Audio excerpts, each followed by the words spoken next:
வணக்கம் தோழர்களே, இது உங்கள் கிருஷ்ணா ஜிகேவின் கோட்டிலிருந்து. இன்னைக்கு நம்ம பார்க்க போறது ஒரு புனித ஸ்தலம் திருக்கொள்ளிக்காடு அக்னீஸ்வரர் திருக்கோவில். சிவனும் அக்னியும் சனீஸ்வரரும் அருள் புரியக்கூடிய ஒரு புனித கூட்டணி. தலமருவிய அருள் நிலையம் திருவாரூர் மாவட்டம் திருத்துறைப்பூண்டி வட்டத்தில் அமைந்துள்ள திருக்கொள்ளிக்காடு அக்னீஸ்வரர் திருக்கோயில்.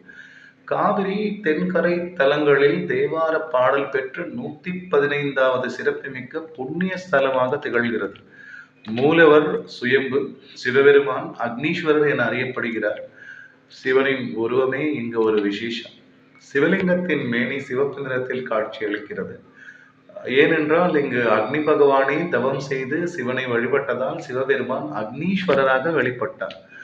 அக்னி பகவானின் தவ செய்தி, தன்னுடைய தவறுகளுக்காக தண்டனைக்குள்ளான அக்னி பகவான் தனது பாவங்களை போக்க தேவபூமியில் தவமிருந்து சிவனை வழிபட்ட இடம் இதுவே திருக்கொள்ளிக்காடு.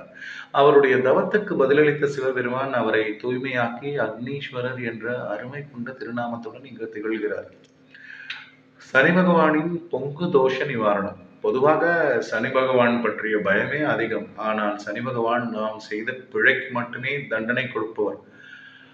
இவர் நன்மை தரும் காலத்தில் அளவற்ற வளங்களை தருபவர். ஆனால் மக்களின் தவறான புரிதலால் மனம் வருந்திய சனி வசிஷ்ட முனிவரின் ஆலோசனையால் இத்தலத்திற்கு வந்து கடும் தவம் செய்து அக்னீஸ்வரரை வழிபட்டார். அப்போது சிவபெருமான் தனது அக்னி அங்காரத்திலிருந்து சனீஸ்வரரை அருளில் உருவாக அவதரிக்க செய்கிறார். இதனால் இங்கே இவர் பொங்கு சனீஸ்வரர் என அழைக்கப்படுகிறார். இத்தலத்தில் சனீஸ்வரர் கலப்பையை ஏந்தியவாறு காட்சி அளிப்பது உழைப்பின் பெருமையை உணர்த்தும் அரிய திருக்காட்சியாகும். கோயிலின் ஆன்மீக கட்டமைப்பு. ராஜகோபுரம் இல்லை. பிரதான வாயிலில் நுழைந்தவுடன் நந்தியும் பலிபீடமும் மட்டுமே காணப்படும். சன்னதியில் சிவபெருமான் மேற்கு நோக்கி தரிசனம் தருகிறார். அம்பாள் மிருதுவாத நாயகி நின்ற திருக்கோலத்தில் அருள்பாலிக்கிறார். இங்கு முருகன் தனுசு அதாவது வெள்ளுடன் சுப்பிரமணியராக இருப்பது சிறப்பு. பிரகாரத்தில் வள்ளி, தெய்வானை, பைரவர், மகாலட்சுமி, விநாயகர், சனி பகவான் உள்ளிட்ட சன்னதிகள் உள்ளன. நவகிரகங்கள் பா வடிவில் அமைந்திருப்பது இங்கு மட்டுமே காணக்கூடிய விசேஷம். தேவாரம் திருஞான சம்பந்தர் புனித பாடல் ஒன்று. பஞ்சதோய் மெல்லடி பாவை யாழொடும் மஞ்சதோய் கையிலையுள் மகிழ்வர் நாள்தோறும் வெஞ்சின மறுப்போடு விரைய வந்தடை குஞ்சரம் முறித்தனர் கொள்ளிக்காடரே. இதோட விளக்கம் என்னன்னு பார்த்தீங்க அப்படின்னா, மென்மையான பஞ்சு போன்ற திருவடைகளை உடைய அம்பிகையுடன் சிவபெருமான் கைலாய மலையில் மகிழ்வுடன் தங்கியிருப்பவர். பகை உணர்வுடன் விரைந்து வருகின்ற யானைகளை வதைத்து அவற்றின் தோள்களை உரித்து உடுத்த திருக்கோலம் கொண்டவர். இவ்வாறான மெய்யறிவின் உருவமே திருக்கொள்ளிக்காடராய் விளங்குகிறார்.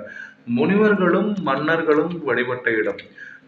நலச்சக்கரவர்த்தி சனி தோஷத்தால் தன் மனைவி மக்களையும் இழந்து பெரும் துன்பம் அனுபவிக்கிறார். பின்னர் இத்தலத்தில் அக்னீஸ்வரர், சனி பகவான் இருவரையும் வழிபட்டு நலமடைந்தார் என்பது புராண வரலாறு.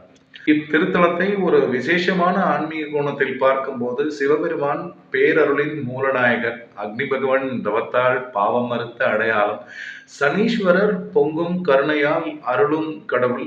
இத்தல தரிசனத்தின் சிறப்பு. இங்கே வந்தால் ஒரே இடத்தில் தவம், தந்தை அருள், பக்தியின் பலன், கிரகதோஷ நிவாரணம் அனைத்தும் பெற்றுக்கொள்ளும் அரிய வாய்ப்பு கிடைக்கிறது.